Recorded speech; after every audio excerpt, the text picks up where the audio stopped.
The story star में खुश आमदीद। आज हम आपको सुनाने जा रहे हैं एक खूबसूरत कहानी, बिल्ली और चूहे की हैरत अंगेज दोस्ती की। ये कहानी हमें सिखाती है कि सच्ची दोस्ती रंग, शक्ल या फर्क से नहीं बल्कि दिल से होती है। एक पुराने किचन में मोनो नामी एक बिल्ली रहती थी। मोनो बहुत साफ सुथरी, थोड़ी मगरूर और खुद को किचन की रानी समझती थी।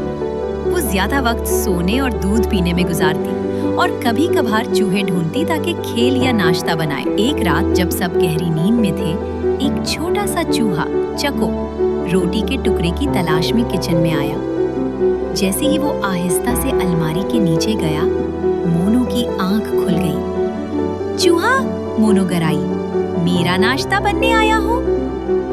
चको कांपते हुए बोला, प्लीज मुझे मत खाओ, मैं बस कुछ खाने की तलाश में हूँ।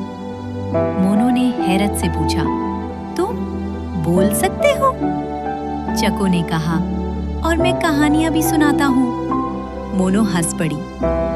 बिल्ली को कहानी सुनाने वाला चूहा, अजीब हो तुम। मगर रात को नींद ना आई तो मोनो ने चको को बुलाया। कहानी सुनाओ ना। चको ने एक दिलचस्प कहानी सुनाई, एक चूहे की जो चांद पर जाना चाहता था।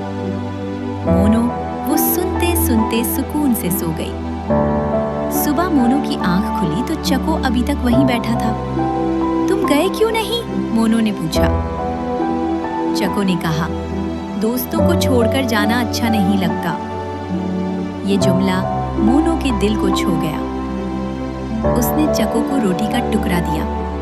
चको खुश हो गया और बोला, क्या हम दोस्त बन सकते हैं? मोनो ने मुस्कुराकर कहा, हम सिर्फ दोस्त नहीं, बेहतरीन दोस्त बनेंगे। अब हर रात चको कहानी सुनाता और दोनों एक साथ सोते। कभी मोनो अपनी यादें सुनाती, कभी चको अपनी मुहिम्मात। उनकी दोस्ती दिन ब दिन गहरी होती गई। एक दिन बाहर से एक बड़ी शिकारी बिल्ली आई। उसने चको पर झपटने की कोशिश की, लेकिन मोनो बीच में आ गई। ये मेरा दोस्त है, मोनो गराई। बिल्ली और चूहे की दोस्ती। मोनो ने कहा, असल दोस्ती फर्क से नहीं दिल से होती है। बिल्ली शर्मिंदा होकर चली गई। अब चको और मोनो हर दिन हंसी बातों और कहानियों से भरा वक्त गुजारते। उनकी दोस्ती एक मिसाल बन गई और हमें ये सीखने को मिला कि असल रिश्ता दिलों का होता है, ना कि ज़ाहिरी फर्क का। अगर आपको ये कहानी पसंद आई हो तो ऐसी मजीद दिल को छू लेने वाली कहानियों के लिए हमारा चैनल द स्टोरी स्टार जरूर सब्सक्राइब करें।